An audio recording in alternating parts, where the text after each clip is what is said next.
Josh, would you accept me as your father? A lonely, dying billionaire asked a hungry little girl, and with tears in her eyes, she said something unexpected. The ticking of the wall clock echoed through the empty corridors of the mansion, a sound Owen Faulkner rarely noticed. But that morning it seemed louder, as if counting down every second of his life. Owen adjusted his navy blue tie in front of the mirror. His reflection showed a 45-year-old man with graying hair at his temples and grey eyes that rarely smiled. There was nothing extraordinary about his appearance to betray his billions in fortune. He preferred it that way, discreet, almost invisible, despite the empire he had built. "Sir, the driver is waiting," said Martha, his housekeeper, the only voice besides his own that echoed in that enormous house. "Thank you," Owen replied, without looking at her. The annual medical checkup was just a formality. Owen couldn't remember the last time he'd been sick. His body, like his businesses, operated with Swiss precision. As the car glided through the city streets, he answered emails, made calls, and moved millions, with a few taps on his phone screen. The world outside was merely a moving backdrop through the tinted window. Dr. Harris's office had the soft scent of wood and old books. Owen sat in the leather chair, as he had for the past 15 years. The doctor, now with white strands in his beard, reviewed the tests with an expression Owen had never seen before. "Owen, how have you been feeling lately?" "Normal. Busy as always." "Any shortness of breath? Unusual fatigue?" Owen hesitated for a moment, perhaps after climbing stairs. "But nothing a man my age wouldn't expect." The doctor nodded, placing the papers on the desk. "We found something in your tests. Your heart is—" Dr. Harris paused, choosing his words carefully, "showing a condition that wasn't present last year." "What condition?" Owen's voice remained calm, as if discussing a simple business transaction. "Severe hypertrophic cardiomyopathy with complications. It's rare for it to develop so rapidly, but—" The doctor adjusted his glasses, uncomfortable with what he had to say. "The prognosis isn't favorable, Owen." Owen blinked once, then again.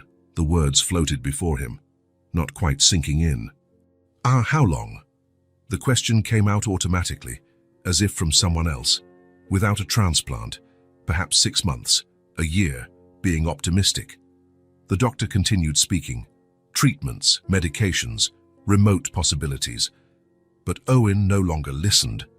His brain, so agile at calculating risks and opportunities in business, now seemed frozen, unable to process the only thing he could never buy: more time. "I'll request your inclusion on the transplant list immediately. But I need to be honest. With your age and the rarity of compatible donors—" "I understand," Owen cut him off. "Jane, what are the next steps?" He listened to the instructions, noted down the names of medications on his phone, and scheduled follow-up exams, all with the same cold efficiency he conducted business meetings. Only later, already in the car, did he feel the first tremor in his hands. The driver asked if he was all right. Owen merely nodded, looking out the window at the people on the sidewalk, all walking, running, living without knowing how much time they had left. Perhaps it was better that way. His phone vibrated. It was his assistant, reminding him of the investor meeting. Owen cancelled with a brief message. For the first time in decades, the numbers in his bank account seemed utterly irrelevant. When the car stopped in front of the mansion, he asked the driver to drop him at the entrance. He wanted to walk a bit through the garden. The autumn flowers swayed in the breeze, indifferent to the fact that their owner had just discovered his finitude. Owen unlocked the front door. Silence greeted him as it always did. He took off his shoes, left his jacket on the sofa. His footsteps echoed on the marble floor as he walked to the kitchen for a glass of water. The house was so large that his voice, if he screamed, would echo. There was no one to hear anyway. In the living room, he paused before the wall filled with awards, certificates, and photos with celebrities and politicians. Evidence of what the world called success. No family photos. No faces smiling because of him, not for what he could offer. He poured himself a whiskey and walked out to the veranda overlooking the gardens. The sunset painted the sky in shades of orange and pink. Owen tried to remember the last time he had truly watched a sunset. He couldn't. The diagnosis finally began to settle in his mind. It wasn't the fear of death that bothered him, he realized. It was the fact that his absence from this world would go virtually unnoticed. The newspapers would report it, of course. The financial market would feel a momentary shock. There would be a funeral with many important people saying important things about a man they barely knew. And then, nothing. Owen took a sip of his drink, feeling the warmth spread down his throat. He had spent his entire life building an empire and had completely forgotten to build a life. The phone rang inside the house. Probably work matters. Owen didn't move to answer it. Instead, he stood there, watching the first stars appear in the sky, wondering if there was still time for something more than simply existing. 6 months, perhaps a year. What does a man who has everything but time do with the days he has left? The answer didn't come.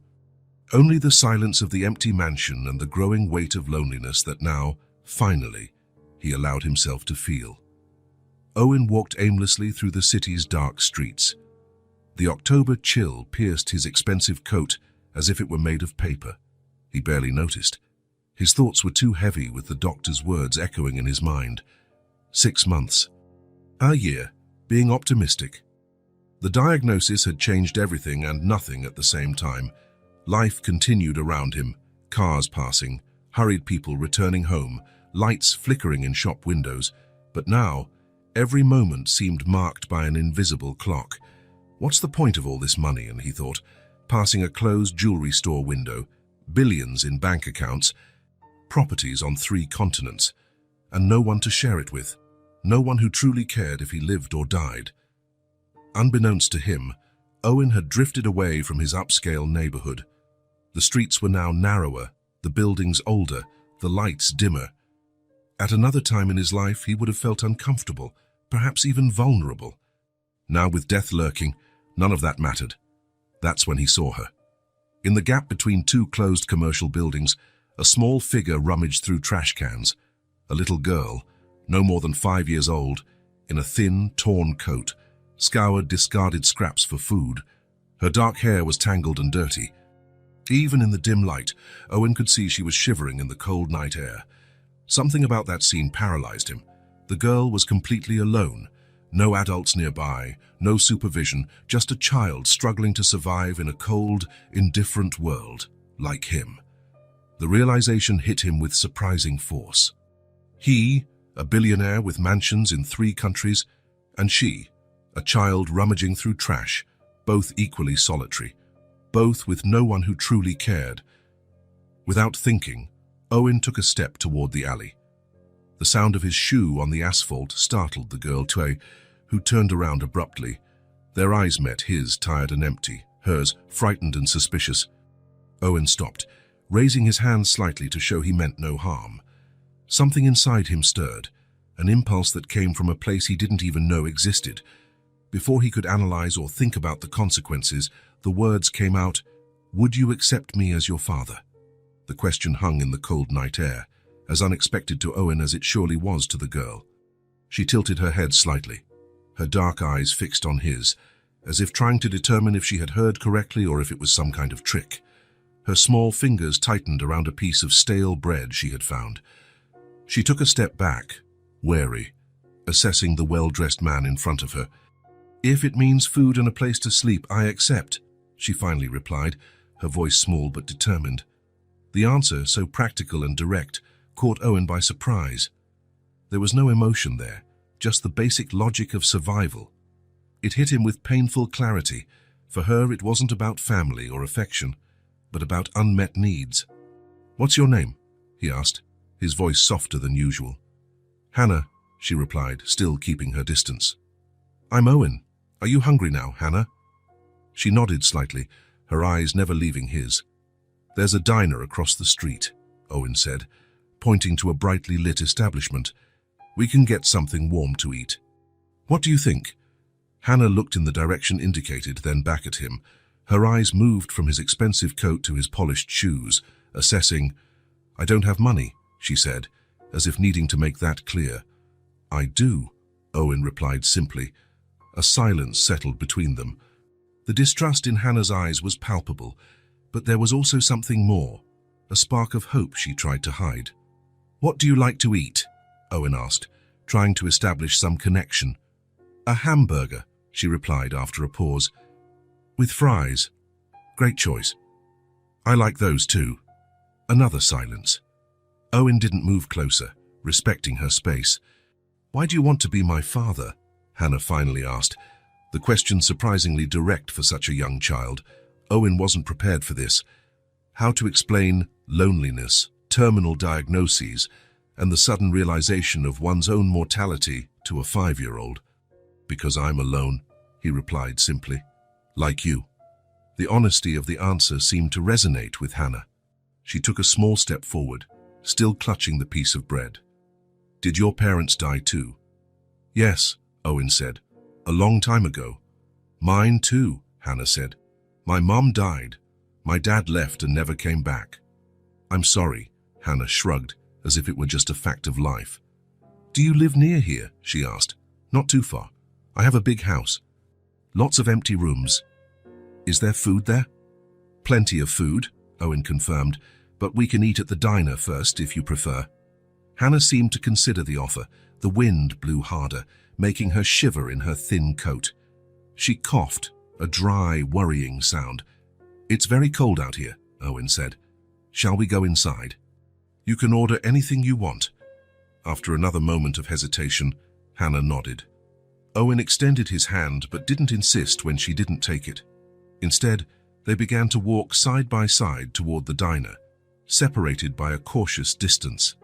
The diner was one of those simple 24-hour places, with red vinyl booths and yellowed formica tables. The waitress, a middle-aged woman with her hair in a messy bun, raised her eyebrows at the sight of the strange duo entering. "Table for two?" she asked, her tone slightly suspicious. Owen nodded, leading Hannah to a booth in the back. The girl sat shyly, her feet swinging without touching the floor. Her eyes scanned the place, absorbing every detail. "So what will you have?" Owen asked when they received the menus. Hannah looked at the menu with pictures, her small fingers lightly touching the images. "Can I really order anything?" "Of course, whatever you want." "A big hamburger," she said, pointing to the picture. Then, testing the limits, she added, "and French fries." "And a chocolate milkshake." "Sounds perfect," Owen replied with a slight smile. When the waitress returned, he placed Hannah's order and only asked for a coffee for himself. The woman still seemed suspicious, but her expression softened a little when she saw the child's hungry gaze. "Where have you been sleeping, Hannah?" Owen asked when they were alone. "Different places," she replied vaguely. "There's a bench in the park that's good when it doesn't rain." The simplicity with which she described her struggle for survival made something tighten in Owen's chest. "How long have you been alone?" Hannah shrugged slightly. "I don't really know. Many days. I used to count, but then I forgot." The food arrived, interrupting the conversation. Hannah's eyes lit up at the sight of the steaming hamburger and golden fries. She looked at Owen as if asking for permission. "Go ahead," he said. "It's all yours." Hannah picked up the hamburger with both hands and took a large bite. For a moment, her face transformed with pure delight. She ate quickly, almost without chewing. "Slow down," Owen advised gently. "It's not going anywhere." The girl slowed down, but only slightly. Between bites, she occasionally glanced at the door, as if fearing someone might come in and take her meal. "Do you really have a big house?" she asked, her mouth full of fries. "Yes," Owen replied. "Too big for just one person. There's a room I think you'll like. It's light blue, with a view of the garden." Hannah took a sip of her milkshake, leaving a chocolate mustache on her upper lip. "Why do you live alone?" "I never married, never had children," Owen replied. I was always busy with work."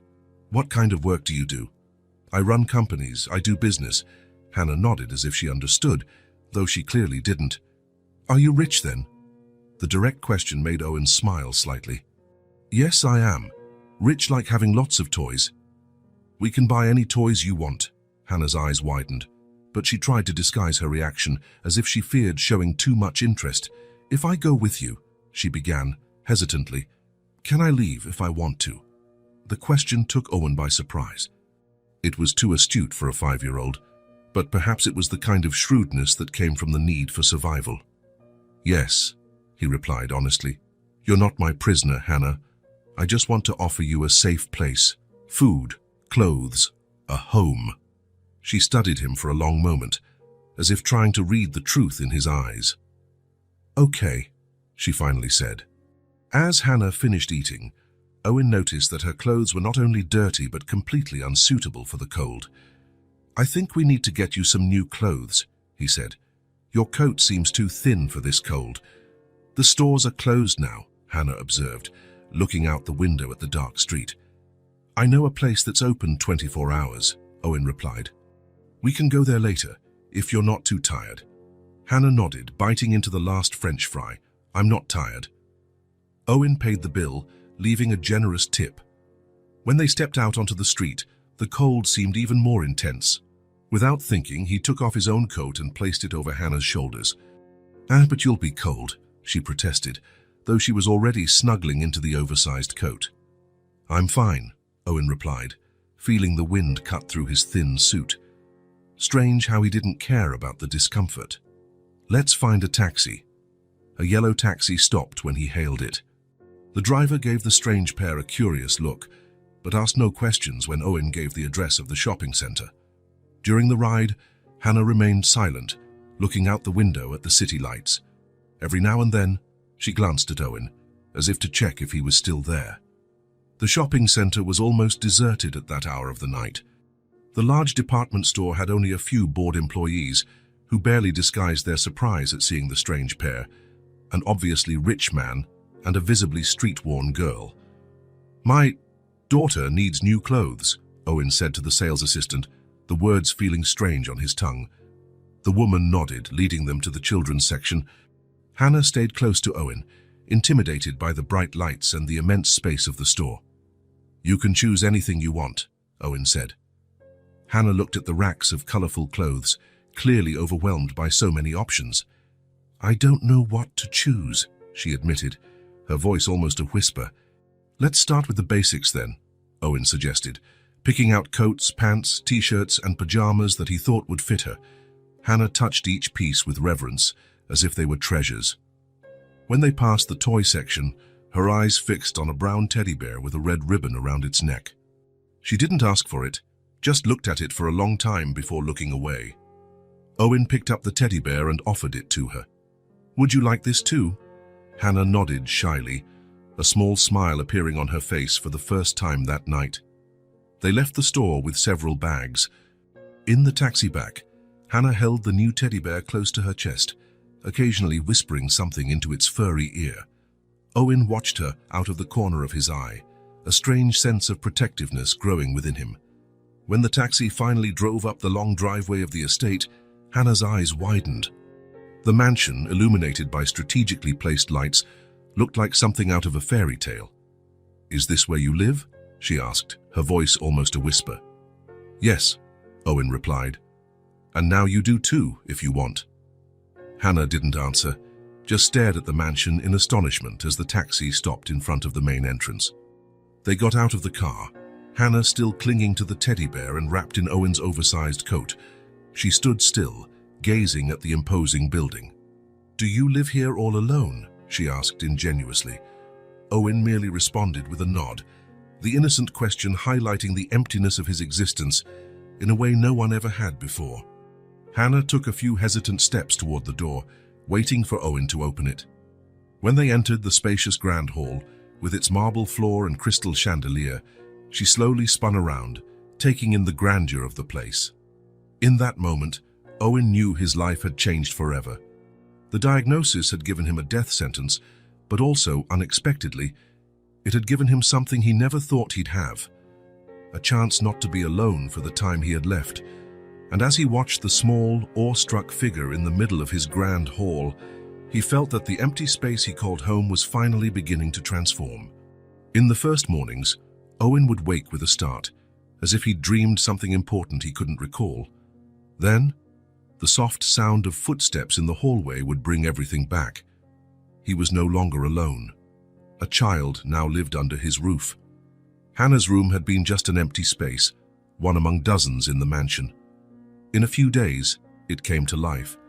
Owen had appropriate furniture brought in for a 5-year-old girl, a smaller bed at the right height, a colourful dresser, shelves for books and toys. The walls, once a neutral blue, now displayed glow-in-the-dark star stickers. Hannah explored the house with the caution of a small animal in unfamiliar territory. At first, she rarely ventured far from her own room. Owen often found her sitting on the edge of the bed, clutching her teddy bear, as if waiting for instructions on what she could or couldn't do. "The house is yours too," he told her one morning, as he watched her hesitate before the stairs leading downstairs. "You can go anywhere you want." Hannah nodded but didn't seem convinced. Years of street survival had taught her that everything had a price, that kindnesses were rarely free. "Shall we have breakfast?" Owen invited, extending his hand. She descended the steps, holding his hand, each step measured and silent. Martha, the housekeeper, had reacted with restrained surprise upon discovering the new resident. Professional as ever, she merely inquired about food preferences and allergies. Now she prepared breakfast for two, leaving it ready before going to attend to other parts of the house. "Do you like pancakes?" Owen asked, indicating the plate Martha had left. Hannah looked at the food with wide eyes. "Is this breakfast?" "Yes." "Don't you like it?" "I've never eaten this." Owen felt that familiar pang in his chest, a mix of compassion and anger for what that child had endured. "Try it. If you don't like it, we can make something else." Hannah tasted a small piece, and her face lit up. She ate the rest with enthusiasm, syrup dripping down her chin. Owen realized he was smiling as he watched her. A genuine smile, the kind he hadn't given in years. In the following days, he began to relieve Martha of breakfast duties. He woke up earlier and made pancakes, scrambled eggs, or whatever Hannah requested himself. He wasn't a great cook, but he discovered he enjoyed trying. The girls' approving smiles were reward enough for the crooked pancakes and occasionally overcooked eggs. The kitchen, previously a functional space rarely used by him, transformed into the heart of the home. Hannah sat on the counter, swinging her legs, watching him cook. At first, she barely spoke. Then she began to ask simple questions. Why does the egg get hard when you cook it? How does bread grow in the oven? Why is the sky blue? Owen, accustomed to dealing with complex business matters, found himself challenged to explain basic things about the world in a way a child could understand. It was refreshing. One morning, about 2 weeks after Hannah's arrival, he was in the kitchen preparing breakfast when he heard hurried footsteps on the stairs. She appeared at the doorway, still in her pajamas, her dark hair disheveled. "Good morning," she said, her voice cheerful. "Good morning," Owen replied, surprised by her sudden enthusiasm. "I dreamed I had a dog," she informed him, climbing onto the high stool with newfound agility. "It was big and brown and licked my face." "Oh, really?" Owen placed a glass of orange juice in front of her. "And did you like that dog?" "Yes. Can we get one?" The question caught him off guard. It was the first time Hannah had asked for something directly, without circumlocution or hesitation. "Perhaps," he replied, thoughtfully. "I've never had pets." "Me neither," she said, drinking her juice. "But I saw kids with dogs at the park." It was true. The day before, Owen had taken Hannah to the park near the house. She had watched other children playing, especially those with pets, but had not approached anyone. "I'll think about it," he promised.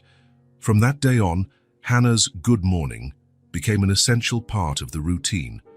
Owen found himself waiting for it, planning breakfast based on what she had liked the day before, eager to see her sleepy face appear at the kitchen door.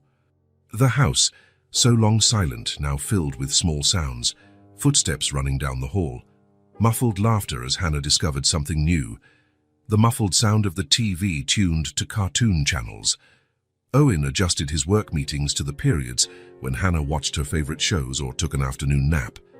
He avoided business trips, delegating tasks he would have previously handled personally.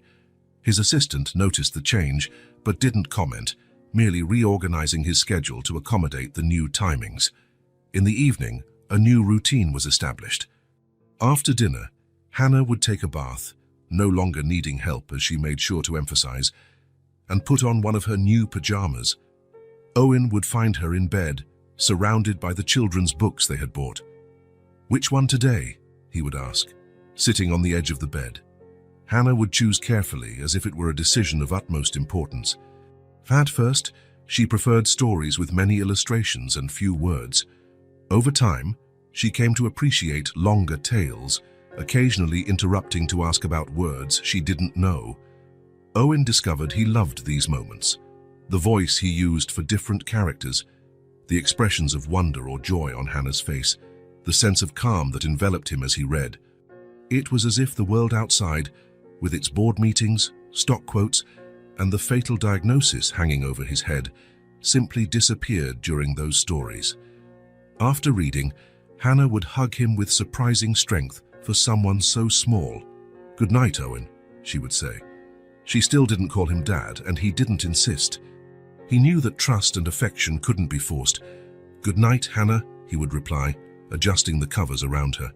The first time Owen truly realized how much his life had changed was on an ordinary Wednesday, about a month after Hannah's arrival. He was in his home office, reviewing contracts, when the phone rang. It was his cardiologist, reminding him about a follow-up appointment that Owen had postponed twice. "Mr. Faulkner, your condition requires constant monitoring," the doctor said, his voice serious. "We need to check how the medication is working." "I'll be there tomorrow," Owen promised. As he hung up, he realized he hadn't thought about his illness in days. The pills remained on his nightstand, and he took them mechanically. But the death sentence that once occupied every waking moment had receded to a distant corner of his mind. He got up and went to the window.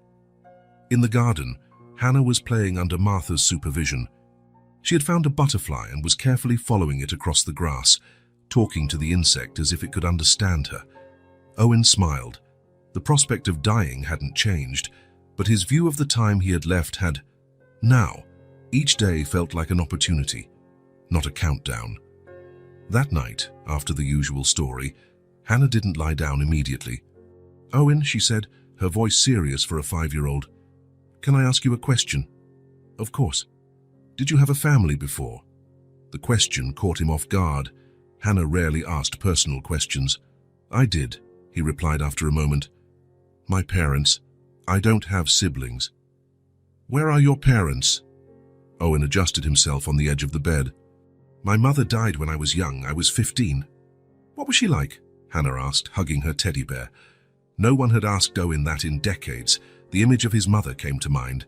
Dark hair like Hannah's, kind eyes, hands always busy with some work. "She was kind," he finally said.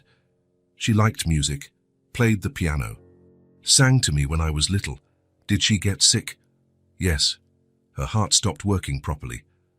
Owen didn't mention that his own heart condition was similar to what had taken his mother. Some truths were too heavy to share with a child. "And your father?" "He lived longer. He passed away 10 years ago." "Did you like him?" The question, so direct, made him reflect. His relationship with his father had been complicated.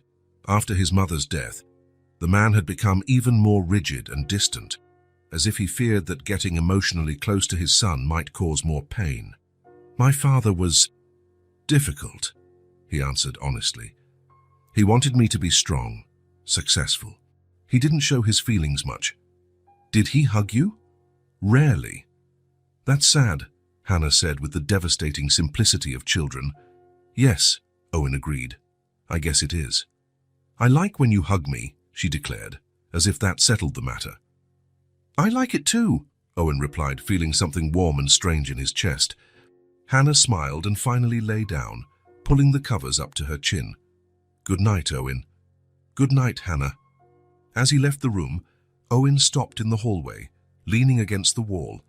The simple conversation had unearthed emotions he had carefully kept sealed for years. His father, always demanding excellence, never satisfied, had shaped much of who Owen had become. Focused on achievements, uncomfortable with feelings, skilled at accumulating power and wealth, but incapable of genuine connections. Until now. The following weeks brought more changes. Hannah began attending a private preschool near the house. Owen completely reorganized his schedule so he could personally drop her off and pick her up every day. The headmistress looked curiously at the reserved billionaire who appeared promptly at the gate, but asked no questions about Hannah's background. The adoption paperwork was in progress. Owen's lawyer had explained that the process would be complex, especially without official documentation about Hannah's biological parents. Investigations would be needed, supervised adaptation periods, psychological evaluations. Owen agreed to everything, determined to do whatever it took to ensure Hannah stayed with him. The house gained new spaces. An empty room transformed into a playroom. A wall in Owen's office now displayed colorful handmade drawings. The garden, once impeccably ornamental, gained a swing set and a small tree house. One Saturday afternoon, as Hannah played with building blocks on the living room rug, Owen watched her from the sofa. He had just finished reading a quarterly report for one of his companies. Impressive numbers, record profits, and realized he didn't feel the usual satisfaction. Instead, he found himself completely absorbed by the way Hannah's tongue poked out of the corner of her mouth when she concentrated on fitting two difficult pieces together. "I did it," she exclaimed when the structure stood upright. "Look, Owen." "Very good," he praised. "What is it?" "It's our house," she explained, pointing to different parts of the construction. "This is your room, this is my room, this is where we eat pancakes." "It's a perfect house," Owen said, sitting on the floor beside her. "When I grow up, I want a house just like this," Hannah declared, adding another block to the structure. "But smaller, this one's too big." "Oh, really?" Owen asked, genuinely curious. "Why?" "Because we only need enough space to be happy," she replied, as if it were obvious. "Guess the rest is wasted." Owen looked at the child in front of him, marveling at the wisdom contained in those simple words. Hannah was right, of course. The mansion, with its countless empty rooms and rarely used halls, was a monument to excess, not to happiness. "You know what?" he said. "You're very smart." "I know," Hannah replied with a little smile. "My teacher said so too," Owen laughed. A genuine laugh, the kind that had become more frequent in recent weeks. Hannah looked at him in surprise, then started laughing too, though she probably didn't understand exactly why. In that moment, sitting on the floor of his expensive living room, laughing with a child who had recently been rummaging through trash to survive, Owen felt something he didn't immediately recognize. It was a light, almost physical sensation, as if a weight had been lifted from his shoulders. Later, lying in his bed, he realized what it was. For the first time in decades, he felt part of something bigger than himself. He was no longer just Owen Faulkner, the lonely billionaire with a corporate empire. He was someone who made pancakes in the morning, read stories at night, and had drawings hanging in his office. He was, in a way, a family. Not the one he had always imagined having someday, in a distant future that never arrived. Not the traditional family his father expected him to form, but a family nonetheless, imperfect, improvised, built on a chance encounter on a cold night. A family that, despite its short existence, had already changed everything. The rain poured heavily outside, turning the garden into glistening puddles. The dark sky made it seem like night, though the clock showed only 3 in the afternoon. Owen had cancelled his meetings, something that had become increasingly common lately. On days like this, he preferred to stay home. Hannah was sitting on the large living room sofa, legs crossed, drawing on a paper pad. Beside her, a mug of hot chocolate slowly cooled. Owen watched her from a nearby armchair, pretending to read a financial report, but actually absorbing every expression that crossed the little girl's concentrated face. A loud clap of thunder made the windows vibrate. Hannah looked up from her drawing, startled. "It's just noise," Owen said, trying to reassure her. "The storm is far away." "I'm not scared," she replied, returning to her drawing. After a few strokes, she added, "I used to be. Used to be. When I lived on the street, it was bad when it rained hard." Hannah rarely spoke about her life before meeting Owen. He never pressed, sensing that the memories were too painful for someone so young. "Did you get wet?" he asked, carefully. Hannah nodded, continuing to draw. "And it was cold. I had to find places to hide." She paused, her small hand stopping on the paper. "Once a man let me stay at his shop door. He gave me a blanket. It was nice." Owen felt a tightening in his chest, imagining Hannah huddled in a doorway, shivering under a thin blanket. Did many people help you? Some, she replied, shrugging. Others would yell at me to leave. They said I scared away customers. She spoke without self-pity, merely stating facts, which made it even more painful for Owen. How long were you alone? Hannah frowned, thoughtful. I don't really know, a long time. Ever since Tom left me in the park. Tom? My mom's boyfriend. He wasn't my real dad. Owen put the report aside, giving his full attention to the conversation. Do you want to tell me about your mom? Hannah dropped her pencil and pulled her knees to her chest, hugging her legs. She was pretty. She had hair like mine, and she sang me to sleep. What happened to her? She got sick. She slept a lot. Then she didn't wake up anymore. The simplicity of the answer contained an immense tragedy. Owen tried to imagine the impact of his mother's death on such a small child. And then, Tom took care of me for a while, but he drank a lot. He got angry. He said he couldn't take care of a child. Hannah paused, her eyes fixed on some distant point. One day he said we were going for a walk. He took me to a park. He told me to wait on the bench, that he was going to buy ice cream. He never came back. Owen felt a wave of anger at the man who had abandoned a small child to fend for herself. He took a deep breath, controlling his emotion. How old were you? I think 4. And how did you survive after that? Hannah shrugged again. I waited for him to come back. Then I got hungry and asked people for food. Some gave it to me. I learned to find places to sleep, to run from adults who seemed dangerous. She spoke as if describing a normal routine, not the desperate struggle of an abandoned child. You are very brave, Hannah, Owen said, his voice low. I had no choice, she replied with a wisdom beyond her years. A silence settled between them, filled only by the sound of rain on the windows. Hannah returned to drawing, apparently ending the subject. But Owen felt it was important to share as well, to build a bridge between their experiences. I also lost my mother when I was young, he finally said. Hannah looked up from her drawing, interested. Were you small like me? Not so much, I was 15. But I was still a boy. What happened to her? She got sick, like your mum. Her heart wasn't working right. Did you cry? Hannah asked, her dark eyes fixed on his. The question caught him off guard with its direct simplicity. Yes, he replied, remembering the teenager he had been, lost in a pain he didn't know how to express. I cried a lot. Me too, Hannah confessed, lowering her voice as if sharing a secret.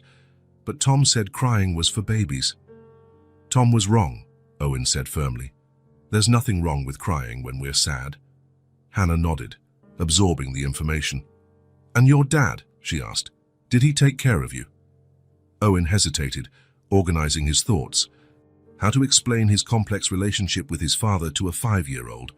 Yes, he took care of me, but in a different way. How? My father thought I needed to be strong, independent. He didn't like to show feelings. After my mother died, he became even more distant. He didn't hug you, Hannah asked, her brow furrowed as if trying to understand. Rarely. That's sad. Yes, Owen agreed. But I think he did the best he could. Some people just don't know how to show what they feel. Hannah seemed to ponder this. Then, to Owen's surprise, she got up from the sofa and came to his armchair. Without a word, she climbed onto his lap and hugged him tightly, her thin arms wrapping around his neck. I know how to show it, she said simply. Owen felt something break inside him, a barrier he hadn't even known existed. He wrapped his arms around the small figure, feeling her warmth against his chest. For a moment, they remained like that, enveloped in the sound of rain beating against the windows. We're alike, you know, Owen said softly. How? We both lost important people. We were alone. But now we've found each other. Hannah pulled back slightly to look at him, her small face inches from his. You won't leave me like Tom, will you? The question, so direct and laden with vulnerability, hit Owen to his core. How could he promise he wouldn't leave her when his own heart was on a countdown? But looking into those trusting eyes, he knew he had to offer some certainty. I'll do everything I can to stay with you, Hannah. And even if something happens to me someday, I'll make sure you're never alone again. She seemed satisfied with the answer and rested her head on his shoulder again.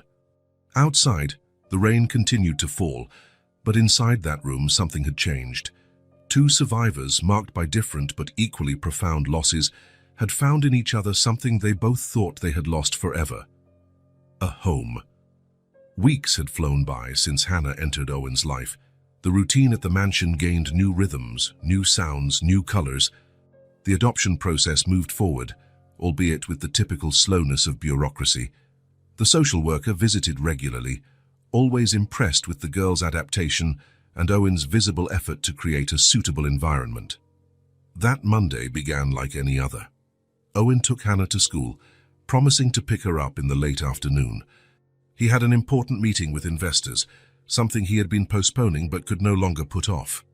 The meeting stretched for hours. Numbers, projections, market strategies. Owen answered questions with his usual precision, but something had changed in his approach. Decisions he would have made without hesitation before now passed through a new filter. How would they affect his time with Hannah? Would it be worth embarking on a project that would require constant travel for the next few months? Owen. His finance director's voice brought him back. What do you think of the proposal? I need to analyze a few more details, he replied, buying time. Let's discuss this tomorrow. When the meeting finally ended, Owen felt a persistent ache in his temples. The doctor had warned him about this. Stress could worsen his heart condition. He needed to better manage work pressures. Upon arriving home with Hannah, Owen could barely keep his eyes open. The headache had worsened, and he felt a fatigue that seemed to penetrate to his bones. Are you okay? Hannah asked as they climbed the stairs, her small hand holding his. Just a little tired, Owen replied, trying to smile. It was a long day. Hannah watched him carefully, her dark eyes assessing every detail of Owen's pale face, the deep circles under his eyes, his less erect posture than usual. In the living room, Owen sank heavily onto the sofa, closing his eyes for a moment. When he opened them, he saw Hannah standing in front of him, her expression serious. Now go rest, she said with surprising firmness for someone so small. Now I'll take care of you. Owen blinked, confused. What? You always take care of me, Hannah explained, crossing her arms like a miniature responsible adult. Now you're tired, I'll take care of you. Before Owen could protest, Hannah had already left the room.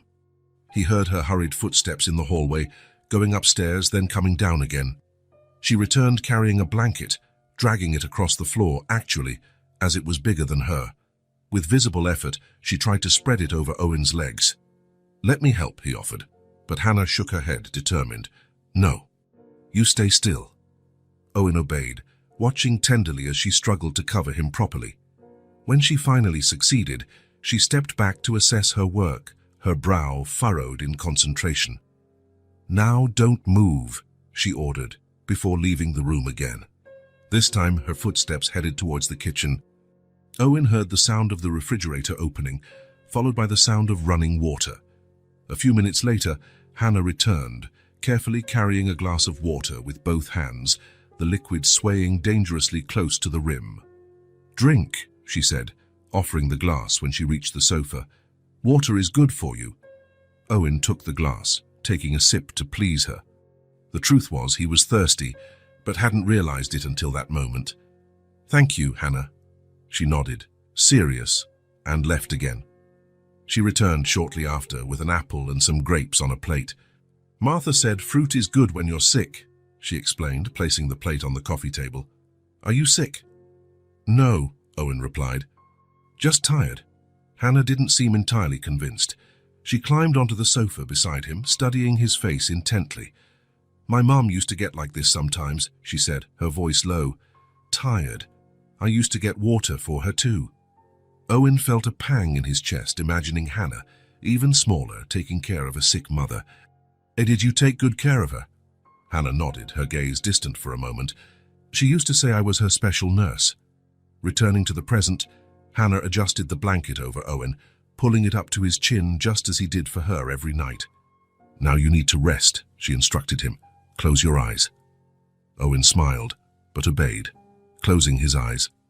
He felt Hannah's small hand on his forehead, as if checking his temperature. a gesture she had probably learned from him or Martha. "You're not hot," she announced, seeming relieved, "but you still need to rest." Owen opened his eyes and found Hannah's face inches from his, her expression serious and concerned. "You know what would help a lot?" he suggested. "Say if you stayed here with me." She considered for a moment, then nodded. "Can I tell you a story to help you sleep?" "I'd love that." Hannah settled beside him on the sofa, under the blanket. She began to tell a very unique version of Cinderella, mixing elements from different tales Owen had read to her. Owen listened to her, feeling a strange warmth spread through his chest. It wasn't the pain he was getting used to, but something different, almost forgotten. He realized, with surprise, that his eyes were moist. In all his adult life, he couldn't remember being cared for like this. Of course, he had employees who met his needs, doctors who treated his illnesses, assistants who organized his life, but they were all paid for it. No one, since his mother, had simply cared for him, without expectations, without obligations, just out of affection. Hannah continued her elaborate story, gesticulating animatedly with her small hands. She didn't notice the solitary tear that ran down Owen's face, and then the prince found the shoe, but it didn't fit anyone because it was too small. Only Cinderella had a child's foot. Owen smiled through his suppressed tears, charmed by the child's logic. "That's a great story," he said when she finally reached the happily ever after. "Did you really like it?" Hannah asked, her eyes shining. "It was the best story I've ever heard." She smiled, proud, and snuggled closer to him. "Are you feeling better?" "Much better," Owen replied honestly. "You're a great nurse." "I know," she said with the simple confidence of children. Then more softly, "Now I take care of you and you take care of me, okay?" "Okay," Owen agreed, his voice thick with emotion. They stayed like that, side by side on the sofa, the blanket covering both views as the afternoon slowly faded. At some point, Hannah fell asleep, her head resting on Owen's arm. He watched her sleeping, her small face relaxed, her long eyelashes against her cheeks. How was it possible that this child, who had been through so much, still had such a capacity for love, to care? Owen realized he had spent his entire life seeking something, success, recognition, power, when what truly mattered was here, in this simple moment of human connection. The headache had vanished, the fatigue remained, but now it seemed less important. What mattered was a sleep beside him, small and vulnerable, but with an inner strength that amazed him. "Now I'll take care of you." Hannah's simple words echoed in his mind, healing something he didn't even know was broken. The days at the mansion settled into their own rhythm. What was once a silent, empty house now pulsed with the energy of a child. Owen discovered he enjoyed routines, not the rigid, impersonal ones that marked his corporate life, but the small traditions he and Hannah created together. Mornings started early. Hannah would wake with the sun, and often Owen would find her already sitting in bed, chatting softly with her teddy bear. Breakfast together became sacred, pancakes on Tuesdays and Thursdays, scrambled eggs on Mondays and Wednesdays, cereal on weekends, small rituals that anchored their days. One Saturday morning while they were eating, Hannah watched Owen reading the newspaper. "I want to learn to read too," she said, pointing to the printed letters. Owen lowered the newspaper, surprised. "But would you like me to teach you?" Hannah nodded, determined. "I want to read stories by myself." That same afternoon, Owen transformed a corner of the library into a small classroom. He bought colorful notebooks, soft pencils, children's books with large letters and vibrant illustrations. Hannah sat at the low table he had provided, her feet swinging above the floor, her eyes attentive. "Let's start with the alphabet," Owen said, drawing large letters on a whiteboard he had installed on the wall. Hannah repeated each letter, tracing them carefully in her notebook. Her tongue would peek out of the corner of her mouth when she concentrated, a habit Owen found adorable. "This one's hard," she complained when they reached R. "Try again," Owen encouraged. "It doesn't have to be perfect." After a few frustrated attempts, Hannah finally succeeded. She held up her notebook, proudly displaying the letter. "Look, I did it." "It's perfect," Owen praised. feeling a satisfaction no successful business had ever given him. Reading sessions became part of their daily routine. Half an hour after breakfast, before Hannah went to preschool, and another half an hour before dinner, Owen was surprised by how quickly she learned. In a few weeks, she recognized all the letters and began to form simple words. House, she spelled one night, pointing to each letter in the book. House. Exactly, Owen confirmed. And where is this house? Hannah pointed to the colorful illustration. In the forest. It's where the bunny lives. And where is our house? Hannah thought for a moment. On the hill. It's the biggest one of all. And do you like living here? A wide smile lit up her face. It's the best house in the world. Something warm expanded in Owen's chest. The mansion, which for so long had been merely a symbol of status, an investment, was now a home, a refuge. The best house in the world, according to the only opinion that truly mattered. Hannah's drawings began to appear everywhere. At first, Owen carefully stored them in a folder like treasures. Then he realized they should be displayed, celebrated. He bought colorful frames and began hanging them on the walls. The first was a portrait of the two of them, stick figures, one large and one small, holding hands under a smiling sun. Owen hung it in his office, where he could see it while he worked. Did you really like it? Hannah asked, watching him fix the frame to the wall. It's my favorite piece of art, he replied sincerely. Hannah smiled, her eyes sparkling with pride, and ran off to make more drawings. Soon the mansion, once decorated with expensive paintings and exclusive sculptures, gained a new art gallery. Drawings of colorful trees in the hallway, a series of animals, some recognizable, others completely imaginary, in the living room, a huge rainbow in the entrance hall. Martha, the housekeeper, initially seemed disconcerted by the transformation, but Owen caught her one day carefully adjusting a crooked frame, a soft smile on her usually austere face. She has talent, Martha commented. The house feels more alive now. Owen agreed. Everything felt more alive now. Writing came soon after reading. Hannah practiced forming letters, then words, on sheets of colored paper. Her first complete word, written without help, was Owen. She handed it to him one morning, proud of her creation. Look, I wrote your name. The letters were large and uneven. The E was backward. But to Owen, it was the most beautiful handwriting he had ever seen. I'll keep it forever, he said, putting the paper in his pocket. Later, when Hannah was at school, Owen had that piece of paper framed. He placed it on his bedside table, the last thing he saw before sleeping and the first thing he saw upon waking. As time passed, Hannah's abilities grew, as did Owen's confidence as a father. He had never imagined himself teaching someone to tie shoelaces, to use cutlery correctly, to say please and thank you. Now, these simple lessons filled his days. One night, after dinner, Hannah asked to make cookies. I've never made cookies before, Owen confessed. Neither have I, Hannah said, but we can learn together. Owen found a simple recipe online. Together they measured flour, spilling most of it on the floor, cracked eggs with shell fragments that needed to be fished out of the batter, and mixed everything in a large bowl. The kitchen, usually immaculate, transformed into a culinary battleground. Hannah had flour in her hair, butter on her cheeks, and a smile that lit up her entire face.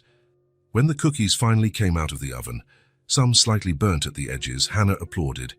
We made real food. Owen bit into one of the cookies. It was a little hard, definitely too sweet, but somehow it was perfect. These are the best cookies I've ever eaten, he declared. Hannah's smile widened even further, and Owen realized how she blossomed with every word of approval, every small compliment, as if her whole life had been marked by the lack of these simple confirmations that she was doing something right, that she was valued. He promised himself he would never be stingy with praise, never fail to celebrate her accomplishments, no matter how small. One Sunday afternoon, as they walked through the garden, Hannah suddenly stopped in front of a flower bed. Look, she exclaimed, pointing to a blue butterfly that had landed on a flower. It's so beautiful. Owen observed the fragile insect, its wings shimmering in the sun. At another time, he would barely have noticed something so common. Now, through Hannah's eyes, he saw the extraordinary beauty in the ordinary. "Do you know why butterflies have such beautiful colors?" he asked. Hannah shook her head, curious. "To attract other butterflies." "That too, but mainly to protect themselves. Bright colors warn predators that they might be poisonous." "Wow," Hannah said, impressed. "How do you know so much?" Owen smiled. "I read.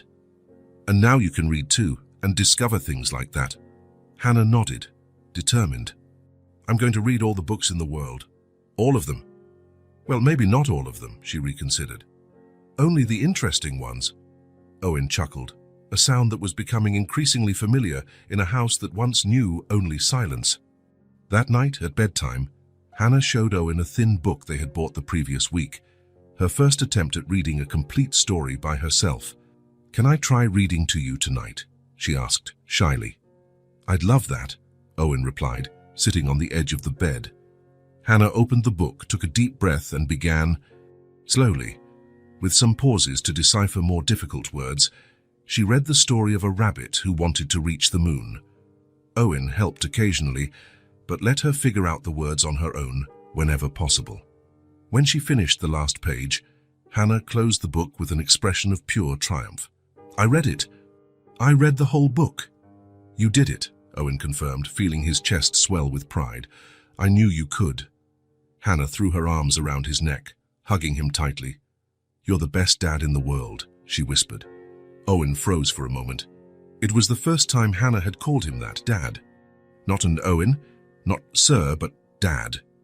He felt something warm and wet in his eyes, an emotion so intense he couldn't name it. "And you're the best daughter," he replied, his voice choked with emotion. When he finally put her to sleep, he turned on the hallway light as he always did and left the door ajar. "Good night, Daddy," Hannah said sleepily, her eyes already closing. "Good night, my little one," Owen replied. Back in his room, he sat on the edge of the bed, looking at the framed paper, with his name written in Hannah's imperfect handwriting. A small victory, one among so many they had shared in recent months. The diagnosis, the medication, the regular appointments, all of it was still part of his reality. But somehow, they had lost their centrality in his life. What mattered now were the colorful drawings on the walls, the bedtime stories, the crooked cookies, and that word, Dad, spoken so naturally that it seemed like it had always been that way. And perhaps Owen thought this was the greatest victory of all. The darkness was thick, almost palpable. Owen ran through a labyrinth of empty streets, calling out for Hannah. His voice echoed between the buildings, but no one answered. He turned a corner and found only more deserted streets. Panic grew with every step. Suddenly, he spotted a small figure in the distance. Hannah. He ran toward her, his heart pounding in his chest. But the more he ran, the farther away she seemed. The tiny silhouette began to fade, like smoke carried by the wind. "Hannah," he cried, "don't go." She turned one last time, her small face marked by deep sadness.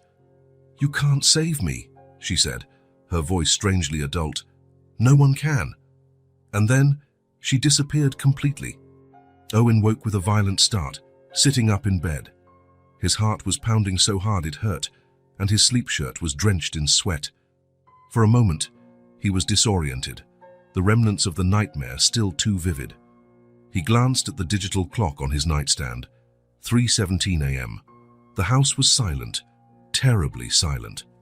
The irrational fear from the dream persisted, refusing to dissipate even now that he was awake. What if Hannah wasn't in her room? What if everything, the meeting, the months together, the shared small joys, had been just a long dream from which he had finally woken? Without turning on the light, he got up and left the room.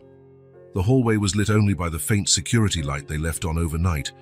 He moved quickly, his bare feet silent on the carpet, until he stopped in front of Hannah's bedroom door. He hesitated, his hand on the doorknob. It would be ridiculous to enter just because of a nightmare. She would be sleeping peacefully, of course. But the fear persisted, coiled in his stomach like a cold serpent. Carefully, he turned the doorknob and opened the door just enough to peek inside. The soft glow of the moon-shaped nightlight, which Hannah insisted on keeping on overnight, revealed the colorful and cozy room. And there, in the center of the bed with star and planet blankets, she was. Hannah slept deeply, her dark hair spread across the pillow, one arm flung to the side and the other tightly around Ted, her inseparable teddy bear. Her chest rose and fell in a tranquil rhythm. Occasionally, her lips moved, as if she were talking in her dreams. The relief Owen felt was almost physical, as if a huge weight had been lifted from his shoulders. She was there. Safe, protected. He silently entered the room and closed the door behind him. Instead of going back to his bed, he went to the reading armchair in the corner, the one where he sat every night to tell stories. He sank into the soft seat, his eyes never leaving the small sleeping figure. Hannah stirred in her sleep, murmuring something unintelligible, then quieted again. The soft light of the nightlight cast gentle shadows on her face, highlighting the smooth curve of her cheek, her long eyelashes against her skin. Owen felt something strange in his chest, an emotion for which he had no adequate name. It wasn't just love, though that was there too, growing every day. It was something more complex, a mixture of wonder, gratitude, and a deep fear he now fully recognized. The fear of losing her. Not just in the literal sense, as in the nightmare, but in every possible way. And there were so many. The adoption process could encounter obstacles. Someone with more legal rights could appear. Or worse, his heart condition could take away what mattered most now. Time. Time to see her grow, learn, become the extraordinary person she was already beginning to reveal herself to be. The doctor had scheduled new exams for the following week. Owen had been postponing them, finding excuses, scheduling important meetings at the same times, as if, by avoiding the exams, he could also avoid the reality of his condition. But now, looking at Hannah, he knew he could no longer run. He had to face the truth, whatever it was. For her. To ensure that, no matter what happened to him, she would always be safe, always loved. Hannah turned in bed, hugging her teddy bear more tightly. A small smile appeared on her lips, as if her dream was much more pleasant than Owen's. He had never imagined this for himself. Family, parenthood. In fact, he had actively decided against it, convinced that the world of business was all he needed or wanted. Relationships were complicated, unpredictable, children, even more so. They were an emotional risk he wasn't willing to take. How wrong he was. Now sitting in that armchair in the middle of the night, watching a child who, until a few months ago, was a complete stranger, Owen understood what he had truly avoided throughout his adult life: vulnerability. The risk of loving someone more than himself, of putting another person's happiness and well-being above his own. It was terrifying, and it was the most extraordinary thing he had ever experienced. The first few months with Hannah had transformed his house. The previously impersonal walls now displayed colorful drawings. The silent corridors echoed with laughter and curious questions. The dining table, once used only when unavoidable, was now the center of lively conversations about the school day, new friends, surprising discoveries. But the biggest transformation had been within himself. Owen Faulkner, the reclusive billionaire, the man who had built a financial empire but completely neglected his personal life, now discovered what it truly meant to live. It wasn't about acquisitions or mergers, about bank accounts or properties. It was about shared moments, pancakes on Sunday mornings, bedtime stories. The expression on Hannah's face when she finally managed to tie her own shoes. It was these small things, these seemingly insignificant moments, that suddenly held all the meaning in the world. Hannah sighed in her sleep, a sound so small and confident that something tightened in Owen's chest. She trusted him completely. She relied on him. And he had discovered that he needed her as much as she needed him. He was no longer alone, and the truth was, he didn't want to be anymore. The idea of returning to that solitary existence, to the silent, empty mansion, was unbearable now. They had found each other by chance, on a cold night that could easily have been like any other. An improbable encounter that had changed everything. Two lonely people who, together, had discovered what it meant to be a family. Owen leaned back in the armchair, his eyes still fixed on the small, sleeping figure. The fear persisted, of course. Perhaps it always would. But alongside it was something stronger, determination. He would do everything he could to stay by her side, to be the father she deserved, for as long as he had. And as he watched his daughter's peaceful sleep, he made a decision. He would call the doctor in the morning. It was time to face the truth, whatever it was, for her, for them. The morning after the nightmare, Owen dialed the number he had avoided for months. Dr. Harris's office, good morning. This is Owen Faulkner. I need to schedule an appointment with Dr. Harris as soon as possible. Mr. Faulkner, the receptionist replied with a tone of recognition. We've been trying to reach you. The doctor asked to reschedule your follow-up tests. Owen felt a pang of guilt. He had purposely ignored the office calls, as if avoiding the tests could somehow halt the progression of his illness. We have an opening tomorrow at 10 a.m. Would that be possible? Yes, I'll be there. When he hung up, he remained seated for a few minutes, staring at Hannah's photo on his desk. He had to know how much time he had left. He needed to prepare everything to ensure she would be safe, even when he was no longer there. The office door slowly opened, and Hannah peeked inside, already dressed for school, her colorful backpack on her back. It's time, she announced, stepping into the room. Then she paused, observing him closely. You look sad. Owen was constantly surprised by the intuition of that 5-year-old child. I have a doctor's appointment tomorrow, he finally admitted, crouching down to her height. Nothing to worry about, just a checkup. Is it the heart doctor? She asked, surprising him. How do you know about that? I heard you talking to Martha. And you take medicine every morning, looking at it like it's bad. Owen felt a lump in his throat. He hadn't been as discreet as he thought. Yes, it's the heart doctor, but don't worry. Can I come too? She asked, concern evident on her small face. Better not this time. Martha will stay with you. I promise we'll do something fun afterward. Hannah studied his face, as if searching for signs that he was hiding something. Okay. But you have to promise you'll be okay. Owen felt a tightness in his chest. How could he promise something he had no control over? I'll do my best, he replied, extending his pinky finger. Hannah intertwined her tiny finger with his, sealing the promise. The next day, after dropping Hannah off at school, Owen drove to the doctor's office. The waiting room hadn't changed. The same neatly arranged magazines, the same abstract paintings, the same respectful silence. The nurse called him 15 minutes later, leading him first to the exam room. Electrocardiogram, blood pressure, blood draw. Owen observed everything with a sense of inevitability. Whatever the result, he had to face it head-on. For Hannah. Finally, he was led into Dr. Harris's office, a man in his 60s, with graying hair and shrewd eyes behind thin-rimmed glasses. Owen, it's been a while, the doctor said, extending his hand. Then we were worried about you. I've been busy, I imagine. The doctor opened a thick folder, examining results and charts. It's not typical of you to postpone important appointments. Owen didn't answer. Dr. Harris had known him for 15 years, long enough to notice changes in his behavior. Well, the doctor finally said, leaning back in his chair. I must say I'm surprised. Owen's heart sped up. Surprised? How had the disease progressed more rapidly? Your condition has stabilized, Dr. Harris continued, adjusting his glasses. In fact, I see signs that the progression of your cardiomyopathy has not only slowed down, but, in some aspects, has regressed. Owen blinked, trying to process the words. What exactly does that mean? The doctor pulled out some sheets with graphs. Look at these cardiac markers. Last time, the trend was constant worsening. That's why your prognosis was so limited. He pointed to a downward line.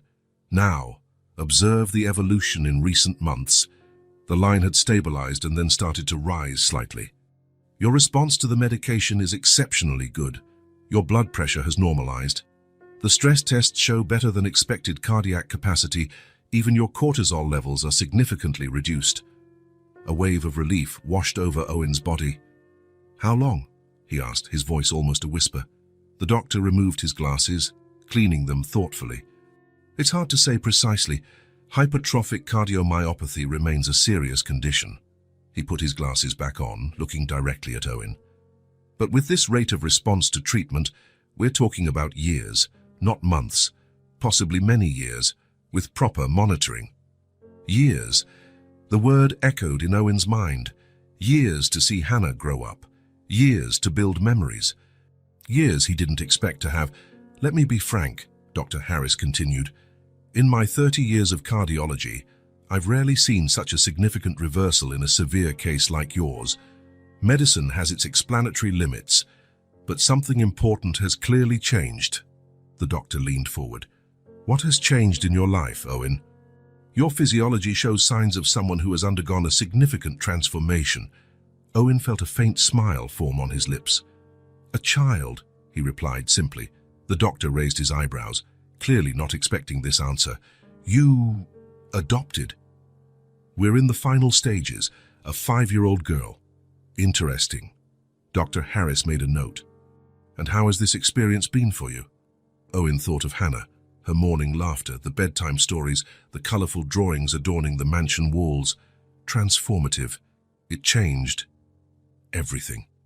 Well, the doctor said, leaning back with a smile, it seems this child is exactly what the doctor would order, if we knew how to prescribe something like that. There's ample literature on the positive effects of emotional connections on cardiovascular health, but we rarely see such dramatic results. When he left the office, Owen felt as if he had been given a second chance at life. The sky seemed bluer, the air sweeter. The city around him pulsed with possibilities. Instead of returning to the office, he drove to the shopping center. He entered a jewelry store where he was a known client. Mr. Faulkner, how can I help you today? I'm looking for something special, a gift for my daughter. The word daughter still felt new on his lips, yet strangely natural. After examining several pieces, he chose a delicate silver necklace with a star-shaped pendant. Hannah loved stars. They spent hours in the garden on clear nights, identifying constellations. At the school exit, Hannah ran to him, hugging his legs tightly. How was the doctor's? She asked immediately, holding his face between her small hands. It was very good. In fact, it was better than I expected.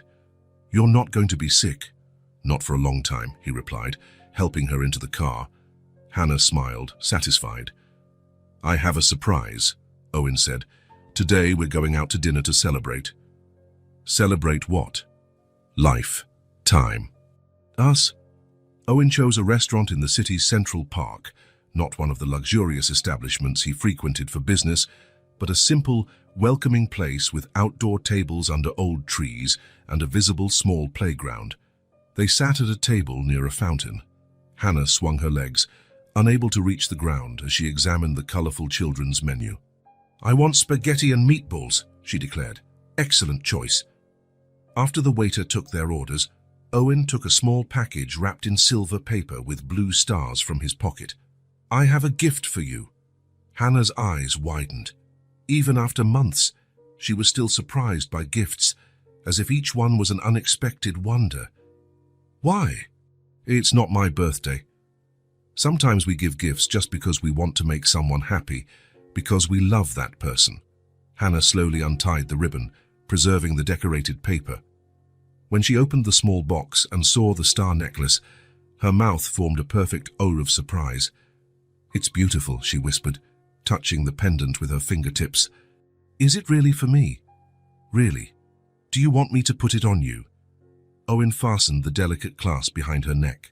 Hannah touched the silver star that now rested against her shirt.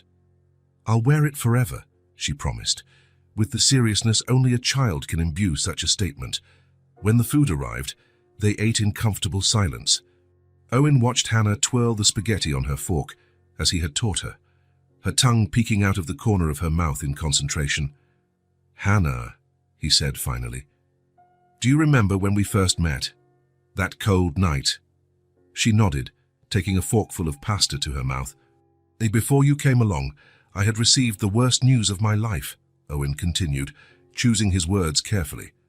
Doctors told me I was sick, very sick, that my heart wasn't working properly. Hannah stopped eating, her eyes fixed on his. I thought I didn't have much time, he went on. I was alone, wandering aimlessly when I found you, and something... Something changed at that moment. You asked me to be your daughter, Hannah recalled. Yes, it was the best question I've ever asked in my life. Owen smiled, feeling a growing emotion in his throat. But you came into my life and changed everything. I'm a much better person for having you with me. And you know what? My heart is better too. Hannah frowned, trying to understand. The doctor today said I'm getting better, that I can live much longer than we thought, and I think you have something to do with it. I healed you, Hannah asked, her eyes wide. Owen smiled, brushing a strand of hair from her face. In a way, yes, you gave me something to live for. A reason to take care of myself, to strive. You taught me to see beauty in things I had never noticed before. Hannah considered him for a long moment, her small face serious and thoughtful. Then, with the direct simplicity only a child could possess, she said, I love you. The words hit Owen like a physical wave. In all his adult life, he couldn't remember hearing or saying those words. Not even in previous relationships, always kept at a safe distance. He felt his eyes well up with tears that he didn't try to hold back. I love you too very much, my little one, he replied, his voice choked with emotion. Hannah smiled, satisfied, and returned to eating her spaghetti, seemingly oblivious to the monumental impact her 3 simple words had caused. After dinner, as they walked hand in hand back to the car, Hannah talked about the stars beginning to appear in the sky. Now I have a star here, she said, touching the pendant. Shy and many up there. The North Star always shows the way home, Owen commented. Sailors used it so they wouldn't get lost at sea. How did you find me? Hannah asked, the transition of thought making sense only in childlike logic. I think it was the other way around, Owen replied. You found me. I was lost until that night. When they arrived home, Owen asked Hannah to join him in the study. In the study, he pulled an elegant folder from his desk and sat on the sofa with her. Today I received something very important, he said, opening the folder. Hannah looked at the documents with interest, though she still couldn't read most of the words. What is it? These are the final papers for your adoption, Owen explained, showing her a page with official seals. They've been approved. They mean that, legally, I am your father, and you are my daughter, forever. Hannah's eyes widened. Forever, really? Really? No one can separate us. It's official now. Hannah studied the papers, running her fingers over the golden seal and the signatures. And we're going to live together forever, she asked, her small voice suddenly serious. Yes, Owen confirmed, feeling the weight and joy of the promise. If you want, this can be your home forever. Hannah pondered for a moment, her brow furrowed in concentration. Then she nodded firmly. I want to. Owen hugged her, feeling her small arms wrap around his neck with surprising strength. He thought about how his life had changed in just a few months. From a lonely man with a death sentence hanging over his head, he had transformed into a father, with years ahead, years to build memories, to watch this extraordinary child grow, and all because of a chance encounter on a cold night. A moment that could easily not have happened, a detour on the path that had changed absolutely everything. Daddy, Hannah said, testing the word as if trying it out officially for the first time. Yes, Owen replied, savoring the title that was now legally his. I'm glad you found me that night. Me too, my little star, he whispered, kissing the top of her head. It was the night that changed everything. As Hannah snuggled into his arms, Owen thought that perhaps true miracles were silent, disguised as coincidences. A lonely child and a lonely man, finding each other at the exact moment they needed each other most. Autumn had arrived, painting the garden trees in shades of red and in gold. 6 months had passed since Owen and Hannah met that cold night, 6 months that transformed both their lives in ways neither could have imagined. The house, once silent and empty, now overflowed with life. Colorful drawings adorned the walls. Children's books shared space with financial reports on the shelves. Toys appeared in the most unlikely places. A plush dinosaur on the formal living room sofa, a forgotten doll on the piano bench no one had touched in years. That Sunday afternoon, Owen had a surprise planned. After lunch, he called Hannah to the garden. "I have a present for you," he said as they walked along the stone path that snaked through the well-kept flower beds. "Another one?" Hannah asked, skipping beside him, the silver star dangling from her neck. She never took it off, not even to sleep.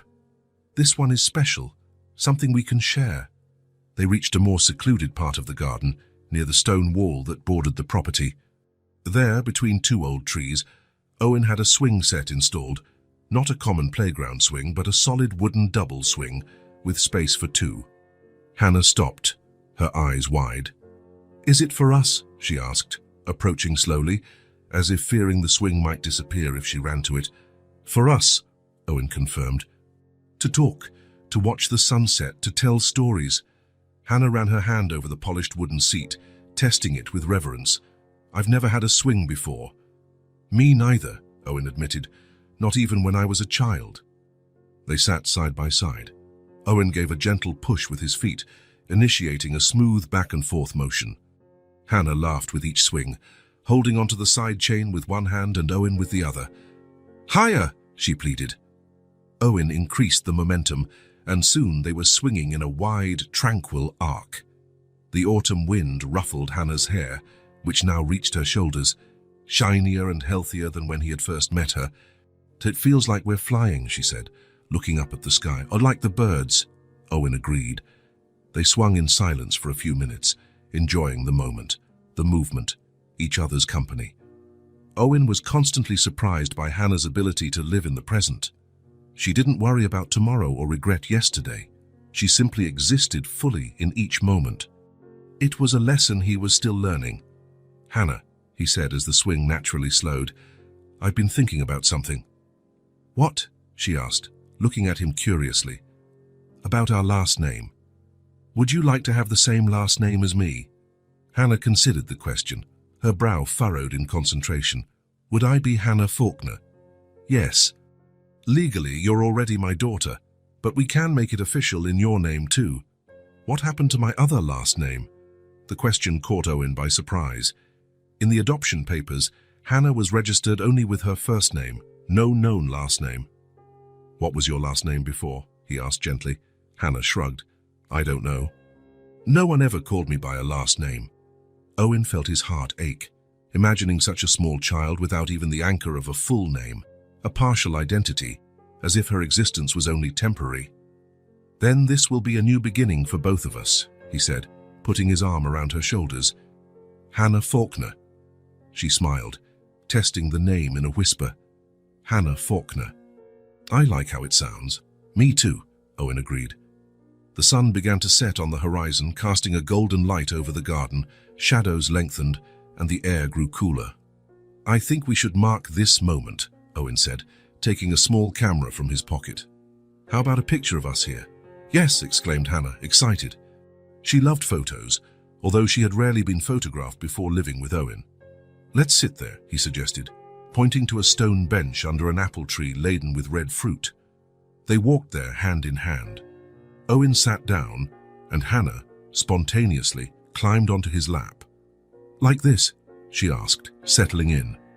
"Oh, perfect," Owen replied, extending his arm to position the camera. "Wait," Hannah asked. She adjusted her star necklace so it was visible and smoothed out the blue dress she was wearing. "Now, yes," Owen smiled, not at the camera, but at the seriousness with which she approached that moment. How every little thing was special to Hannah. "On three, Da, says our home, okay?" "Okay. 1, 2, 3. Our home," they said together, smiling at the camera. The flash went off, capturing the moment. Owen with his arm around Hannah, she on his lap with her small hand resting on his shoulder, both smiling, not the formal smiles of studio photographs, but genuine smiles, the kind that come from within and reach the eyes. Later, while Hannah was bathing, Owen transferred the photo to his computer. He looked at the image for a long time, feeling an emotion that still surprised him with its intensity. There they were, a man who thought he had everything, until he discovered he had nothing that truly mattered, and a girl who had nothing, until she discovered she could have what mattered most, someone to love and be loved in return. He had the photograph printed in high quality. The next day, he brought home a simple yet elegant silver photo frame, He placed the photo inside and positioned it on the central table in the living room, the place of honor, where everyone who entered the house could see it. "Look, Hannah," he called as the girl came down for dinner. "What do you think?" Hannah approached the table, observing the framed photograph. Her eyes sparkled as she touched the glass surface with her fingertips. "It's us," she said, her voice full of admiration. "Our family." "Yes," Owen confirmed, crouching beside her. "Our family." Hannah continued looking at the photo, as if trying to memorize every detail. Then she turned to Owen with a serious expression. "When people come to visit, they'll see we're a real family." "They already know that," Owen said, touched by her concern. "But now there's proof," Hannah insisted, pointing to the photograph. "Like in the adoption papers, it's official." Owen smiled, understanding what she meant. For a child who had lost so much, who had been abandoned and forgotten, tangible proofs of belonging were essential. The photo was not just an image, it was a testament, a declaration that she had a permanent place in the world. "You're right," he agreed. "It's our official proof." That night, after putting Hannah to bed, Owen returned to the living room. He sat on the sofa, contemplating the photograph illuminated by the soft light of the lamps. It was strange how a simple piece of paper could hold so much meaning. There was the visual record of his transformation, from mansion to home, from wealth to abundance, from loneliness to family. In a few short months, a child found by chance had taught him what truly mattered. And he, without realizing it, had offered her what every human being desires most, a place to call her own, a place where she was unconditionally accepted, loved simply for existing. A home, not walls and a roof, not expensive furniture or valuable works of art. A home made of shared moments, laughter, small daily discoveries, tears sometimes, hugs, bedtime stories. A home built not with bricks, but with affection, overcoming adversity and true love. The photograph in the silver frame was just a visible symbol of something much greater, something Owen and Hannah had built together, day after day, since that cold night when their paths crossed. Something that, Owen now knew, would last far beyond his own existence. Because a true home transcends time.